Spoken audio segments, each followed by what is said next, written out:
Olá, meu nome é Paulo Zueli, eu sou advogada, professora universitária e especialista em direito do consumidor. E hoje eu estou aqui para a gente conversar um pouquinho sobre cláusulas abusivas e contrato de adesão. Tudo com base no Código de Defesa do Consumidor. O tema de hoje é bastante recorrente e as pessoas costumam ter muita dúvida sobre eu tenho esse direito ou eu não tenho esse direito. E hoje a gente está aqui para fazer um apanhado geral aí daquilo que a gente costuma ver e saber efetivamente o que é certo, o que não é, onde a gente é ludibriado, enganado e o que a gente pode fazer com relação a isso, certo? Então vamos lá. O que eu trouxe primeiro é o conceito. O conceito de contrato de adesão, ele é um conceito legal. Está previsto no Código de Defesa do Consumidor, no seu artigo 54. E ele diz o seguinte: contrato de adesão é aquele cujas cláusulas tenham sido aprovadas pela autoridade competente ou estabelecidas unilateralmente pelo fornecedor de produtos ou serviços, sem que o consumidor possa discutir ou modificar substancialmente seu conteúdo. Sobre esse conceito, que é um conceito legal, a gente já extrai algumas características.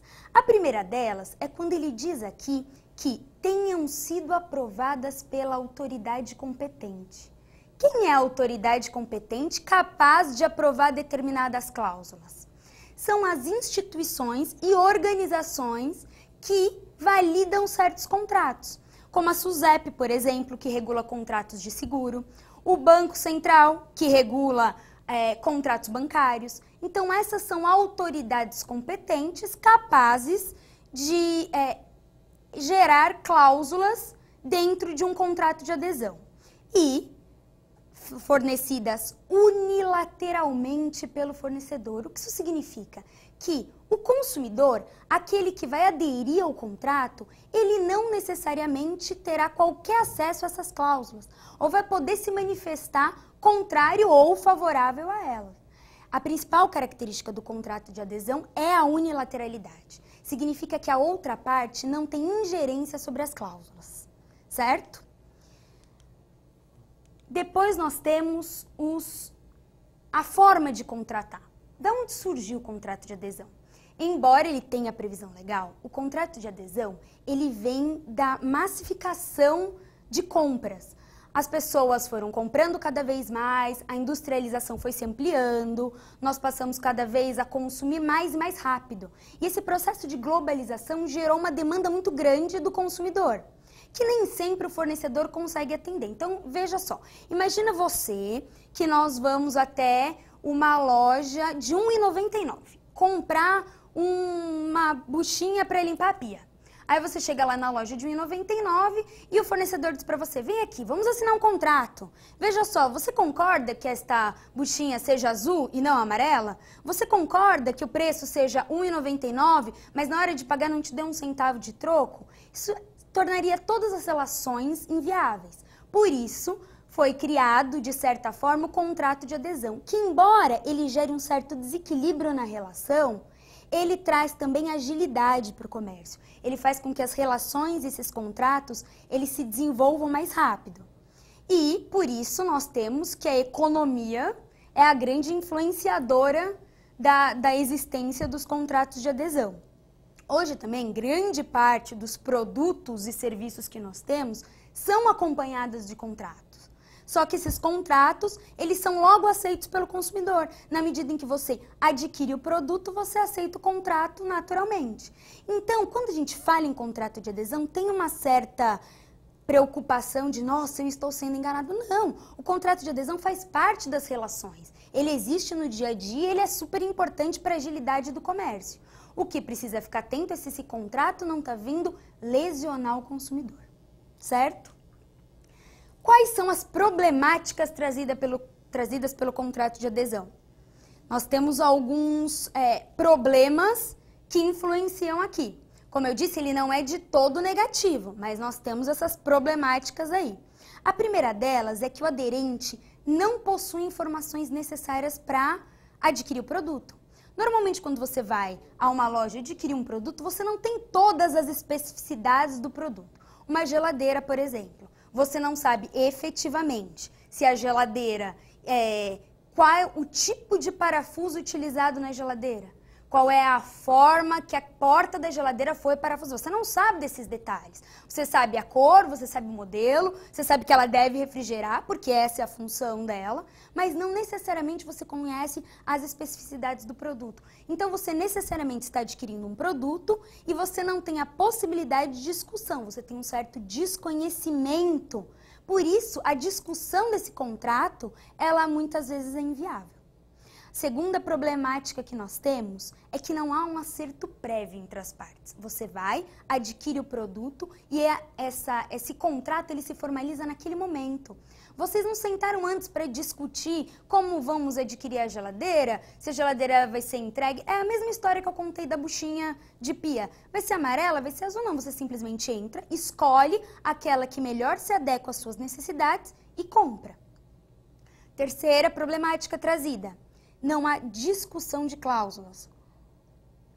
Ou seja, você vai, adquire o produto e acabou. Não se discute efetivamente cláusulas desse contrato. Isso acontece até para contratos maiores. Então, por exemplo, quando você vai abrir uma conta no banco, você vai até o banco, você recebe lá todas aquelas folhas para assinar que estão à sua disposição, você pode ler. Só que muitas vezes o consumidor nem se dá esse trabalho porque ele sabe que ele não vai poder discutir com o banco se a conta dele vai ser aberta com o número 1, 2, 3, se vai ser aberta com o número 4, 5, 6. Ele vai aderir àquela situação. Vai ser explicado para ele lá determinadas tarifas, como vão ser cobradas, mas na essência você não discute com o banco, normalmente, cada uma das cláusulas do contrato de abertura de conta corrente, por exemplo. Então essa é a terceira problemática que nós temos com os contratos de adesão. A quarta problemática, nós não temos o que se chama em direito pacta sunt servanda. O pacta sunt servanda significa um termo em latim que diz que os pactos assumidos devem ser cumpridos nos exatos termos. Por quê? Porque uma vez que você não discutiu essas cláusulas, o fornecedor do produto ou do serviço, isso é muito importante, que a gente não esqueça que aqui nós estamos falando de fornecedores de produtos e também de serviços. O fornecedor dos produtos e serviços não necessariamente vai cumprir os exatos termos dos contratos, porque muitas vezes ele sabe que o consumidor não tem total domínio por aquele contrato. Um exemplo é o contrato de abertura de conta corrente. Na essência, as instituições financeiras vão cumprir o que está lá. Mas se sair um pouquinho ali, um pouquinho aqui, quantas vezes você já não ligou para o seu gerente e pediu para ele dar uma ajudinha, fazer aquela transferência fora do contrato? E isso acontece pela boa relação comercial e também porque o contrato que você aderiu é efetivamente imposto. Você não teve a possibilidade de discutir as cláusulas. Outra problemática que nós temos aqui é que não há redação de comum acordo. Ou seja, a redação já está lá. Você pega o contrato, olha para ele, pode analisar as cláusulas à vontade. Normalmente, não há impedimento para que o consumidor analise as cláusulas. O impedimento está na discussão dessas cláusulas. Você não tem a possibilidade de dizer, olha, vamos mudar... feliz por contente, vamos mudar essa cláusula que talvez me beneficie mais do que beneficie o fornecedor efetivamente? Não existe essa viabilidade nos contratos de adesão. Então, como dito no início, ele, embora traga agilidade, seja decorrente da globalização e seja necessário para as boas práticas comerciais que a gente tem hoje, ele traz essas problemáticas do ponto de vista dos direitos do consumidor. Tá bem? Quais são as regras para a elaboração do contrato de adesão? Ah, professora, então tem regra? Tem sim. Quando vai ser elaborado um contrato de adesão, é fundamental que sejam seguidas as regras que o código estabelece. E o código já estabelece essas regras justamente pelo fato de que o consumidor tem que estar protegido. Ele conhece e acha legítimo, o legislador do CDC acha legítimo a criação de contrato de adesão, desde que redigido conforme as especificações do artigo 54 do Código de Defesa do Consumidor. Muito bem? Vamos analisar, então, os parágrafos do artigo 54 e aí a gente vai falando um pouquinho sobre eles. Parágrafo 1º. A isenção de cláusula no formulário não desfigura a natureza de adesão do contrato. Então, veja bem, você chega lá para comprar um carro. Normalmente, esse carro vai fazer parte do contrato de adesão. Você não tem efetivamente uma grande discussão sobre como eu vou negociar as cláusulas desse contrato. Você vai comprar o seu carro. Você vai escolher a cor, você vai escolher o modelo, o ano, todas as características dele. Vai vir com ar-condicionado? Vai vir com direção hidráulica? Todas essas características vão ser passadas a você, mas não necessariamente você tem o poder de discutir. Aí você adquire o carro e diz, olha, eu sei que esse modelo não vem com banco de couro, mas eu quero adquirir o banco de couro. Então, o que a concessionária vai fazer? Ela vai incluir a cláusula de que você, além do carro com aqueles opcionais, está adquirindo um carro com banco de couro. Houve uma efetiva inclusão de cláusula no contrato que era de adesão.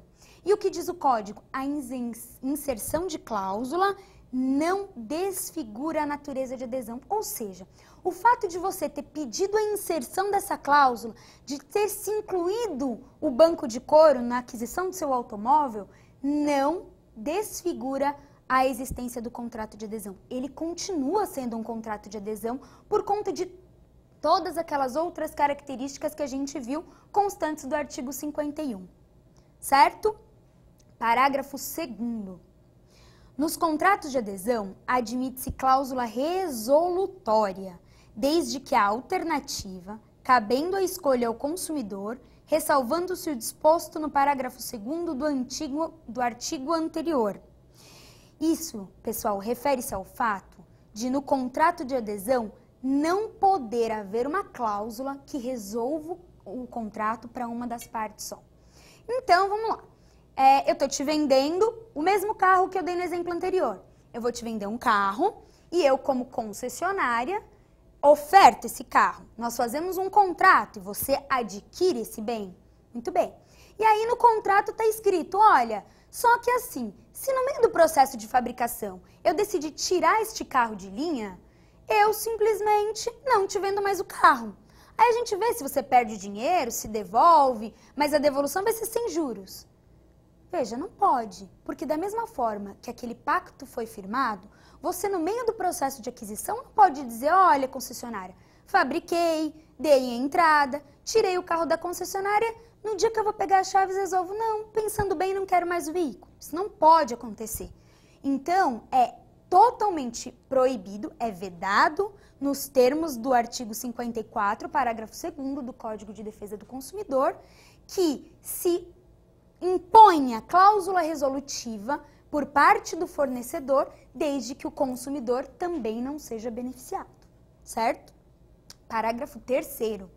Os contratos de adesão escritos serão redigidos em termos claros e com caracteres ostensivos e legíveis, cujo tamanho da fonte não será inferior ao corpo 12, de modo a facilitar a compreensão pelo consumidor. Pessoal, veja que curioso. A lei diz, inclusive, a formatação do contrato de adesão. Então, aqueles contratos que a gente ouve falar, contratos com letras miúdas, não pode ter letras miúdas de tal forma que sejam tão miúdas que o consumidor fique incapacitado de ler. As letras miúdas que nós estamos habituados a falar são convencionamentos que, após a criação do Código de Defesa do Consumidor, não podem mais existir.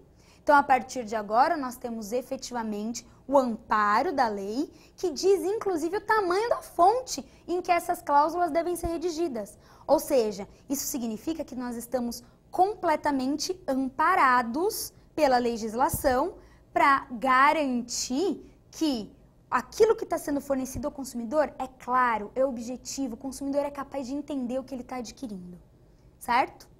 E o parágrafo 4º, que diz o seguinte: as cláusulas que implicarem limitação do direito do consumidor deverão ser redigidas com destaque, permitindo sua imediata e fácil compreensão. Ou seja, mais uma orientação de como deve ser redigido o contrato. As cláusulas devem inclusive estar destacadas, porque elas limitam direitos que o consumidor tem. Alguns direitos sequer podem ser limitados, que são aqueles direitos previstos no artigo 6º do Código de Defesa do Consumidor, que são os direitos básicos do consumidor.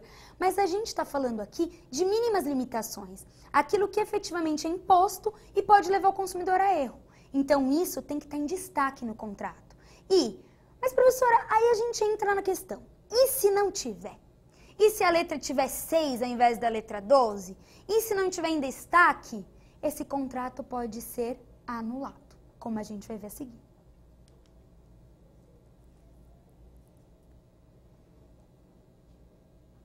Aqui eu queria falar para vocês sobre as cláusulas abusivas. Eu vou falar mais um pouquinho da anulação do contrato com base nas cláusulas abusivas. Então a gente vai seguindo aqui pelas cláusulas abusivas para depois eu explicar para vocês como é declarada a nulidade desse contrato, certo? Então, conceito de cláusulas abusivas. As cláusulas abusivas são aquelas que estabelecem obrigações iníquas, acarretando desequilíbrio contratual entre as partes e ferindo os princípios da boa-fé e da equidade. Ou seja, gente, cláusulas, obrigações iníquas, são aquelas obrigações que só uma das partes leva vantagem, que não são baseadas no princípio da equidade. O princípio da equidade é um princípio que presume que as partes devem ser tratadas da mesma forma, é o princípio da igualdade. Todas as partes naquela relação precisam efetivamente ser tratadas com igualdade. E o princípio master trazido pelo CDC, que é da boa-fé.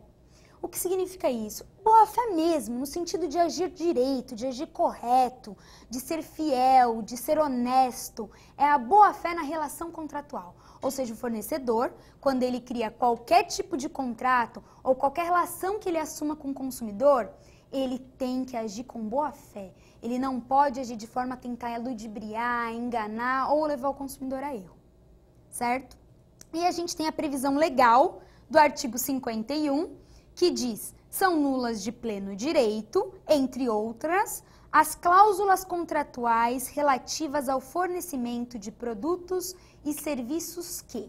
Aí, gente, vamos seguir 16 incisos que a gente vai conversar um pouquinho sobre eles. Mas o que eu queria dizer aqui? Que está diretamente ligado ao abuso de direito. Então, vejam, são nulas de pleno direito as cláusulas contratuais relativas ao fornecimento de produtos ou serviços que... Por que há o abuso de direito? O abuso de direito, ele se classifica por aquilo que eu posso fazer, eu tô correto, eu vou lá e faço.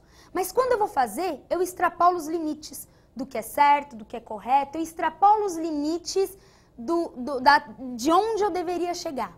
Então, por que o artigo 51 trouxe um rol de cláusulas? Para que o fornecedor saiba até onde ele pode ir. Ele pode negociar? Sim. Ele tem margem para negociação? Sim. Eu exerço o direito de contratar? É manifesto o meu direito de contratar? É manifesto. Mas, quando eu vou exercê-lo, eu tenho que ter o cuidado de não criar cláusulas excessivamente onerosas ao consumidor. Certo? Então, vamos dar uma olhadinha aqui nas características importantes do artigo 51. O artigo 51, primeiro, constitui um rol exemplificativo. O que é isso? Significa que, embora aqueles 16 incisos tragam regras específicas, elas não são limitadas a eles. Ou seja, podem existir, sim, cláusulas abusivas que não constam do rol do artigo 51. Por isso, o consumidor que se sentir lesado, que sentir que alguma cláusula inserida no contrato não é de boa fé, não tem equidade ou gera uma obrigação excessivamente onerosa ao consumidor, ainda que essa cláusula não esteja constante do rol do artigo 51, tem o direito de ser ressarcido, certo? Segunda característica, independe da intenção do fornecedor. O que significa isso? Eu, como fornecedor, crio um contrato de adesão. Nesse contrato, a gente cria uma determinada cláusula que o consumidor pode vir a considerar abusiva. Entretanto, o fornecedor criador daquele contrato, ele não teve a intenção de má fé. ele não teve intenção de ludibriar e nem de acabar com essa relação de equidade que é tão importante para o CDC. Foi um equívoco. Ele acabou por optar por fazer aquela cláusula porque ele entendia que fazia sentido para o negócio dele, para aquilo que ele estava oferecendo ou para o produto ou serviço que ele estava ofertando. Mas isso não importa. O que importa é que, efetivamente, havendo abusividade na cláusula, ainda que a intenção do fornecedor tenha sido a melhor possível, essa cláusula pode ser anulada. Terceira característica. As cláusulas serão nulas de pleno direito. O que significa isso? Significa que ela nasce errada. Quando a gente fala em direito que a cláusula é nula de pleno direito, significa que desde que ela é criada, ela já está errada. Então, ela não se convalida. Ou seja, a gente pode dizer, mas o consumidor aceitou. Não importa. Se ela é considerada abusiva, não há convalidação. Então, ainda que o fornecedor aceite, ainda que o consumidor aceite, ela não vai se convalidar. Ela não pode efetivamente continuar a fazer parte daquele contrato. A gente, na prática, existe e é possível que ao invés do magistrado anular aquela cláusula e excluir ela do contrato, que ele faça uma alteração dessa cláusula, de forma a torná-la mais benéfica para o consumidor. Certo? Quarta característica. É matéria de ordem pública e deve ser reconhecida de ofício pelo juiz. O que isso significa, gente? Significa que, além da característica da nulidade, ela pode ser processualmente trazida a qualquer momento. E ela pode ser reconhecida de ofício pelo juiz. Então, você procura o seu advogado, ou você vai lá no juizado especial cível, se você quer entrar com uma ação sem advogado, você entra com uma reclamação afirmando que uma cláusula de um determinado contrato ela é abusiva. Esse contrato pode ser de adesão ou não, mas normalmente as cláusulas abusivas, elas são essenciais do contrato de adesão. Porque, como a gente disse lá no começo, só uma das partes participou, só uma das partes tem conhecimento. Então, você vai reclamar daquela cláusula judicialmente. O juiz não precisa que você tenha apontado todos os problemas. Ele pode, dentro daquele determinado contrato, reconhecer uma outra cláusula que você nem havia entendido como abusiva, mas ele vem a declarar a abusividade da cláusula. E como eu falei anteriormente, ou ele vai anular aquela cláusula, ela passa a não fazer parte mais daquele contrato, como se ela nunca tivesse existido no contrato, e portanto não será exigível, ou ele pode alterar essa cláusula de forma que seja viável e acessível ao consumidor, certo? Ela tem efeito ex tunc, é a quinta característica. O que significa isso? Significa que, ao ser declarada, ela retroage tudo, ex tunc, da retroatividade total, ou seja, qualquer ato praticado com base naquela cláusula vai ser anulado, volta tudo do começo. Então, tudo que se fez com base naquela cláusula vai ser anulado. E a última cláusula, a última característica é que é imprescritível. Ou seja, se efetivamente houver uma cláusula abusiva, não prescreve o direito do consumidor de reclamar, certo? Agora, tem algumas observações só interessantes. A primeira delas é que as cláusulas abusivas regulamentam os contratos de consumo e são diferentes das práticas abusivas previstas no artigo 39 do CDC. As práticas abusivas, elas regulamentam a conduta do fornecedor. É uma coisa mais ampla. As cláusulas abusivas, elas estão atreladas à relação contratual e não efetivamente à conduta do fornecedor como um todo. Então, normalmente, quando você tem uma conduta abusiva transcrita pelo artigo 39, bem possivelmente você terá também uma cláusula abusiva nessa relação ou derivada desse contrato, mas não se confundem, certo? A segunda observação, que foi aquela que eu já trouxe aqui para vocês, é que a boa-fé constante do artigo 4º, ela também é basilar para o direito, para as relações de consumo. ela é fundamental e precisa sempre estar presente na relação que o consumidor vai estabelecer com o seu fornecedor, que o fornecedor vai estabelecer com o seu consumidor, certo? Nós temos ainda o controle das cláusulas abusivas, para garantir que alguém está zelando pelo consumidor. Esse controle ele é feito de 3 formas. Pelo legislativo, ou seja, pela imposição das leis, pelo CDC, pela Constituição Federal. Ele é feito de forma administrativa, pelo Ministério Público, pela Secretaria de Direito Econômico, pelos órgãos de defesa do consumidor, ou ele é feito pelo Judiciário. Como eu disse, o juiz ele pode, de ofício, verificar a abusividade de determinada cláusula, de determinado contrato, e assim, ou excluir ela desse contrato, ou, efetivamente, resolver e alterar essa cláusula de forma que ela passe a fazer parte e fazer sentido para o mundo jurídico sem prejudicar o consumidor, certo? E aqui nós temos o rol das cláusulas abusivas. Nós não vamos falar sobre todas, mas eu quis trazer aqui as mais importantes. Então, uma delas é a cláusula de não indenizar. É o inciso 1º do artigo.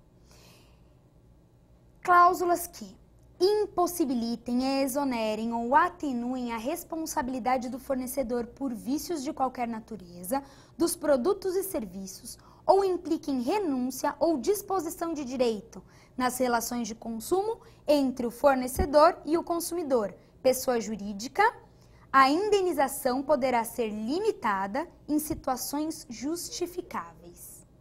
Então, o que nós temos aqui? Primeiro, a determinação de que não pode haver a limitação da responsabilidade do fornecedor. Ou seja, o fornecedor, ele não pode dizer, olha, eu vou aqui construir um prédio, mas eu só vou me responsabilizar pela mão de obra. O material, eu não posso me responsabilizar. Então, assim, eu me responsabilizo que o prédio vai ser construído. Só que se o material que for usado não for de muito boa qualidade e o prédio cair, eu não serei responsável. Tudo bem? Aí o consumidor vai lá e acha que está tudo bem e ele assina aquele contrato. Essa cláusula é nula. Por quê? O fornecedor não pode limitar sua responsabilidade por aquele produto ou serviço que está fornecendo.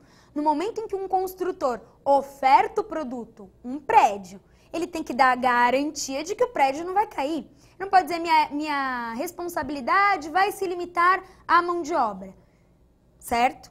Então, essa é a primeira parte desse primeiro inciso. A segunda parte, ele não pode exigir que o consumidor abra mão de direitos que lhe são legalmente outorgados. Ou seja, eu vou construir, eu vou entrar com a mão de obra e vou usar um material bom. Mas você pode, por favor, assinar aqui que se o prédio cair daqui 20 anos, eu não terei responsabilidade? Ou seja, ele não pode tirar do consumidor direitos que lhe são legalmente outorgados. E o direito à vida, o direito à segurança, o direito à saúde é um direito do consumidor. Então, você não pode efetivamente negociar esse tipo de direitos, principalmente quando a gente fala de segurança. E a terceira característica que esse primeiro inciso traz é na relação entre pessoas jurídicas. Por quê? Porque muito se fala que a pessoa jurídica, enquanto consumidora, ela tem menos vulnerabilidade do que a pessoa física. Por quê? Ela tem maior conhecimento e maior condição de debater sobre aquilo. Então, a pessoa jurídica, efetivamente, deveria ser tratada diferente. E a lei diz o quê? O consumidor, pessoa jurídica, será indenizado? Sim, mas essa indenização poderá ser limitada. Por que poderá? Porque não necessariamente será limitado. Pode ser que seja, pode ser que não. O que vai ser analisado? No momento dessa discussão, vai ser analisado se essa pessoa jurídica tinha meios de conhecer o produto, se essa pessoa jurídica tinha meios de impedir e, apurando-se isso, a indenização a ela devida pode ser minorada, dependendo do caso, certo? Então, reembolso de quantia paga. Aqui nós temos o inciso 2º do artigo.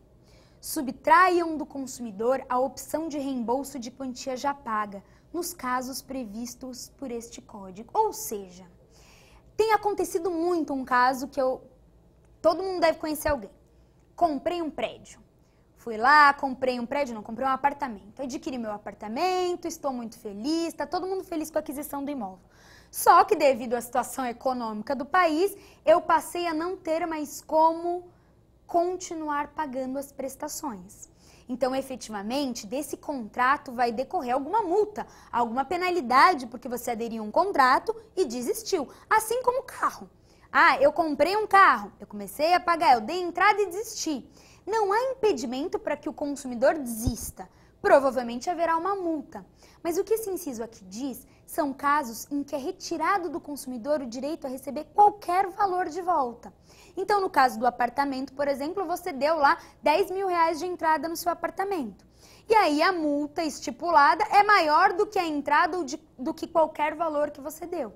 Então, o Código de Defesa do Consumidor vem impedir que isso seja possível, através do controle das cláusulas abusivas. Eu compro um produto defeituoso e no contrato diz que eu não tenho direito de trocá-lo. A mesma coisa. Ou seja, você não pode subtrair do consumidor a opção pelo reembolso de quantia já paga. Pode cobrar multa? Pode, mas não tirar absolutamente, impedir o consumidor de desfazer o negócio. Inciso 3º, transferência de responsabilidade a terceiros. O que fala aqui?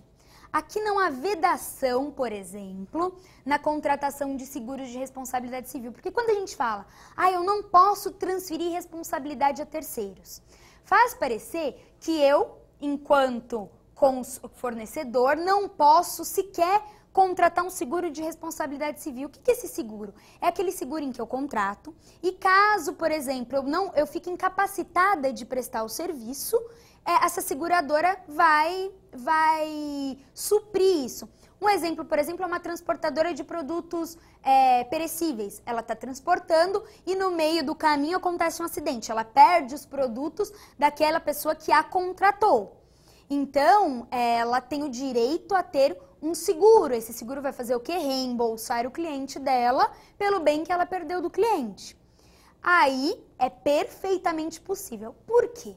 Porque eu não estou efetivamente transferindo a responsabilidade. O que eu estou fazendo aqui é tendo um garantidor da minha responsabilidade. A responsabilidade continua comigo, mas esse seguro me traz a segurança de que eu efetivamente poderei contar ou evitar um prejuízo para o meu cliente. Mas não há transferência de responsabilidade. A responsabilidade continua sendo do fornecedor, certo? O maior exemplo que a gente tem, eu até coloquei aí na tela, o maior exemplo que a gente tem é quando você vê, todo mundo já deve ter visto, não nos responsabilizamos por objetos deixados no interior do veículo. Pois bem, gente, se responsabiliza sim. Por quê? Porque o inciso 3º diz que o fornecedor não pode transferir responsabilidades a terceiros. Por isso, qualquer coisa que aconteça com o seu veículo dentro de um estacionamento pago, que efetivamente há uma prestação de serviço, sim, será responsabilidade do estabelecimento, certo? Então, vamos para o próximo, inversão do ônus da prova. Isso acontece bastante também, a gente vê muitos contratos que têm essa cláusula abusiva, que estabeleçam inversão do ônus da prova em prejuízo do consumidor. Então, diz o seguinte o contrato, olha, se aparecer algum produto aqui com defeito, é você quem tem que provar que o produto tinha defeito. E tira a responsabilidade, que é objetiva, do fornecedor, porque no Código de Defesa do Consumidor, toda responsabilidade civil é objetiva. O que significa isso? Significa que a responsabilidade independe de provar culpa ou dolo. Você só precisa do dano e do nexo de causalidade, que é a conduta que liga o ato que liga a conduta ao resultado. Então, efetivamente, quem tem que provar que o seu produto não estava estragado ou que o seu carro não foi furtado no estabelecimento é o fornecedor. Outra cláusula bastante comum e prevista no inciso 4º do artigo. Onerosidade excessiva ao consumidor. Ou seja, são cláusulas que estabeleçam obrigações consideradas iníquas. Lembra que eu falei das iníquas que não trazem equidade para o contrato? Abusivas e que coloquem o consumidor em desvantagem exagerada, ou sejam incompatíveis com a boa-fé e a equidade. Aqui eu até coloquei para vocês, vantagem iníqua é a vantagem desigual, ou quando fala em desvantagem, o próprio artigo define. Ali, ó, ele fala, coloquem o consumidor em desvantagem exagerada. O que é desvantagem? A lei vai dizer o que é desvantagem. No parágrafo 1º, ela diz, presume-se exagerada, entre outros casos, a vantagem que ofende os princípios fundamentais do sistema jurídico a que pertence, restringe direitos ou obrigações fundamentais inerentes à natureza do contrato, de tal modo a ameaçar seu objeto ou equilíbrio contratual, e se mostra excessivamente onerosa para o consumidor, considerando-se a natureza e conteúdo do contrato, o interesse das partes e outras circunstâncias peculiares do caso. Então, o que a gente tem aqui? Que efetivamente o fornecedor tem que tomar muito cuidado para ver se ele não está colocando lá naquele contrato coisas que sejam boas só para ele. E o consumidor, por sua vez, está aderindo àquilo e ele acha que tudo bem, porque uma vez que o consumidor aceitou aquele contrato, aquilo está posto. E não funciona bem assim, certo? Aqui a gente tem o inciso 10, também é uma cláusula bastante importante. Permitam ao fornecedor, direta ou indiretamente, variação do preço de maneira unilateral. Parece óbvio, né? Como assim? Eu compro um produto ou adquiro um serviço e no meio do caminho mudo o preço? Mas acontece. Na prática acontece e acontece muito. Você vai adquirir, principalmente quando a gente fala de serviço. Você adquire um serviço, por exemplo, de um pintor. E aí o pintor vai lá, ele faz o orçamento e tá tudo muito bem. Aí no meio do caminho ele resolve que aquela pintura ficou muito difícil, que a tinta que você comprou, ela não é muito boa. Então ele diz, olha, para eu continuar aqui, eu vou precisar que você me dê mais um dinheirinho. Ou seja, é efetivamente uma cláusula abusiva ou uma exigência abusiva, na medida em que o preço contratado não pode ser mudado no meio do caminho. Certo? E o inciso 11, autorizem o fornecedor a cancelar o contrato unilateralmente, sem que igual direito seja conferido ao consumidor. Também parece óbvio, né? Como assim o fornecedor vai desistir da prestação de serviço ou do fornecimento do produto? Pois é, mas o legislador entendeu que precisava constar da lei.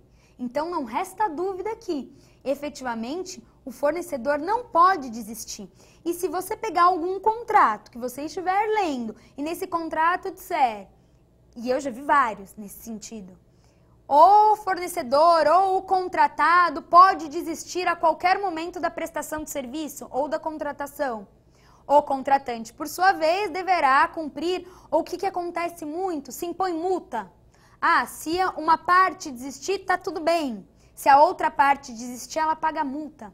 O que viola aqui? Viola a equidade e viola a boa-fé. Porque se eu desistindo pagarei multa, o fornecedor desistindo também deverá pagar multa. Essa multa tem que ser parecida, igual, ou pelo menos que faça sentido para as partes. E não, como a gente vê direto também, o fornecedor se desistir paga a multa de 1% do valor do contrato. O consumidor se desistir paga a multa de 10% do valor do contrato. E isso a gente vê muito também nesses contratos hoje feitos com construtoras, que são feitos às pressas e na empolgação de adquirir um imóvel. Você, quando vai analisar o contrato na essência, vê que a construtora ela pode desistir, pode atrasar e a multa é sempre pequenininha. Você, em compensação, se atrasar uma parcela ou se desistir do contrato, a multa é grandona. E é justamente isso que o inciso 11º do artigo visa impedir. E para finalizar, queria trazer o inciso 9. Permitam ao fornecedor a opção de concluir ou não o contrato, embora obrigando o consumidor. é muito parecida com a cláusula anterior. Por quê? Ela diz o seguinte, o fornecedor pode desistir, mas eu não posso, a não ser que eu pague multa. Então, o legislador do Código de Defesa do Consumidor se preocupou com isso e ele deixa claro que, para que eu possa desistir, essa previsão tem que estar para as duas partes na mesma proporção. E o inciso 11º, autorizem o fornecedor a modificar unilateralmente o conteúdo ou a qualidade do contrato após a sua celebração. Também são incisos meio óbvios, mas nesse daqui é a mesma essência dos dois anteriores, gente. Eu compro um carro e aí eu adquiro esse carro com vidro, trava, banco de couro e airbag. E aí no meio do caminho o fabricante ou a concessionária resolve que ele vai tirar o airbag do veículo, sem efetivamente me abater o preço ou me comunicar, trazendo assim uma disparidade no contrato e fazendo com que o consumidor seja lesado, certo? Então é isso. Aqui nós temos trouxemos aqui os contratos de adesão e as cláusulas abusivas que efetivamente podem ser anuladas. Aqueles que se sentirem lesados devem procurar ou um advogado ou juizados especiais cíveis, onde você pode ter acesso à justiça sem necessariamente precisar de advogado, então é bastante acessível. E fiquem atentos aos contratos, leiam os contratos, analisem aquilo que vocês estão adquirindo, os serviços e os produtos contratados e não aceitem cláusulas abusivas e nem contratos de adesão que gerem obrigações excessivamente onerosas. Muito obrigada e até a próxima!